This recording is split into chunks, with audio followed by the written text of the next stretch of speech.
আসসালামু আলাইকুম ভিউয়ার্স, আশা করছি সবাই ভালোই আছেন। আলহামদুলিল্লাহ আমিও ভালো আছি। আবারও চলে আসলাম আরও একটি নতুন রেসিপি নিয়ে। আজকে আমি ক্যাপসিকাম দিয়ে চিলি সয়াবিন রান্না করব। তার জন্য আমি প্রথমে পানি ফুটায় নিয়ে হাফ চা চামচ লবণ দিয়ে দিলাম। এবারে 1 প্যাকেট সয়া চাংস দিয়ে দিলাম। তো অনেকেই কিন্তু এটা গরম পানি দিয়ে ভিজায় রাখে, তো আমি এখানে 2 মিনিট ফুটায় নিব।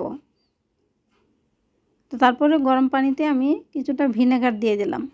তো ভিনেগারটা দিলে তো সয়া চাংসে যে একটা গন্ধ থাকে, সেই গন্ধটা থাকবে না। তো 2-3 মিনিট ফুটায় নিলে ওগুলো অনেক বড় হয়ে যাবে। তো আমি 2-3 মিনিট ফুটায় নিয়েছি, এবার আমি নামিয়ে নিচ্ছি। সাথে সাথে ঠান্ডা পানি দিয়ে ধুয়ে ফেলতে হবে। আমি ঠান্ডা পানি দিয়ে ধুয়ে ভালোভাবে চিপে নিয়েছি, যাতে এটাতে কোনো পানি না থাকে। এবার আমি দিয়ে দিচ্ছি একটা ডিম। তো তারপরে দিব সামান্য পরিমাণ হলুদ গুঁড়া। এরপর দিচ্ছি হাফ চা চামচ মরিচ গুঁড়া। তো এবারে আরও কিছুটা লবণ দিয়ে দিলাম। আমি কিন্তু লবণ দিয়েই প্রথমে সিদ্ধ করে নিয়েছি, তারপরও অল্প দিয়ে দিলাম। এবারে দিচ্ছি 2 চা চামচ পরিমাণ কর্নফ্লাওয়ার আর 2 চা চামচ পরিমাণ ময়দা। তো আপনাদের কাছে যদি কর্নফ্লাওয়ারটা না থাকে, সেক্ষেত্রে শুধু ময়দা দিয়েও করা যাবে, কোনো সমস্যা হবে না। এবারে সবগুলো উপকরণ ভালোভাবে একসাথে মিক্সড করে নিতে হবে। তো কর্নফ্লাওয়ার বা ময়দাটা দিলে একটা আঠালো একটা ভাব হবে, তো সেটার জন্যই দেওয়া। এবারে আমি তেল গরম করে নিয়ে একটা একটা করে ছেড়ে দিব।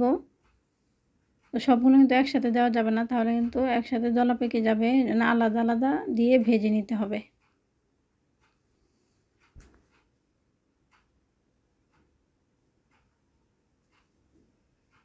তো ভাজা হয়ে গেছে এগুলো আমি উঠাই নিয়ে তো বাকিগুলো আবারও দিয়ে দিচ্ছি।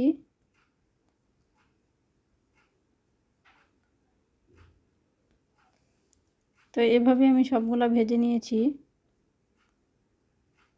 এবার আমি ওই কড়াইয়ে তেলটা একটু কমায় নিয়ে এবার আমি রান্নাটা করে নিচ্ছি।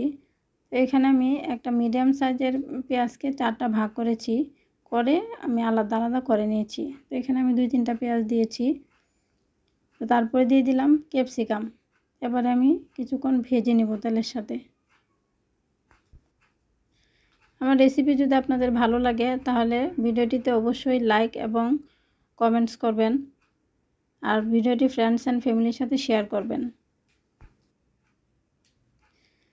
এবার আমি সামান্য পরিমাণে হলুদ গুঁড়া দিয়ে দিলাম। তো দিয়ে দিচ্ছি কিছুটা পানি, যাতে মশলাটা পুড়ে না যায়, সেজন্য আগেই পানিটা অ্যাড করে দিলাম। এবার দিচ্ছি হাফ চা চামচ পরিমাণ মরিচ গুঁড়া। তো এবারে দিচ্ছি হাফ চা চামচ পরিমাণ জিরার গুঁড়া। জিরাটা আমি পরবর্তীতে আরও কিছু দিব। হাফ চা চামচ দিলাম আদা বাটা, আর 2 চা চামচ পরিমাণ দিয়েছি সয়া সস। তারপরে 2 টেবিল চামচ পরিমাণ টমেটো সস। তো এই সবজিগুলোর জন্য আমি আরও কিছুটা লবণ অ্যাড করে দিলাম।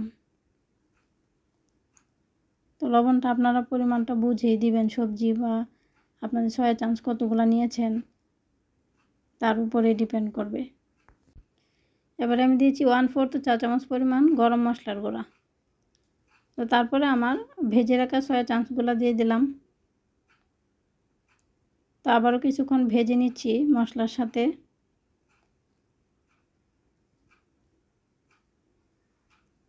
তো কিছুক্ষণ ভেজে নেওয়ার পরে এবারে আমি 1 কাপ পরিমাণ পানি অ্যাড করে দিয়েছি।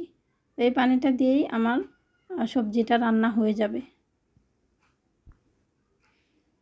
এই চিলি সয়াবিন আপনারা ভাত, রুটি, পরোটা, লুচি, পোলাও সব কিছুর সাথেই আপনারা সার্ভ করতে পারবেন।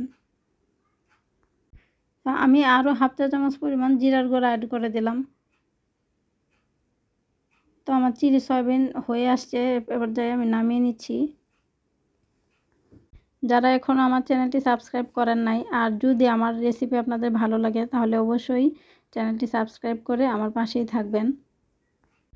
এতক্ষণ আমার পাশে থাকার জন্য সবাইকে ধন্যবাদ জানিয়ে আজকের মতো বিদায় নিচ্ছি। আল্লাহ হাফেজ।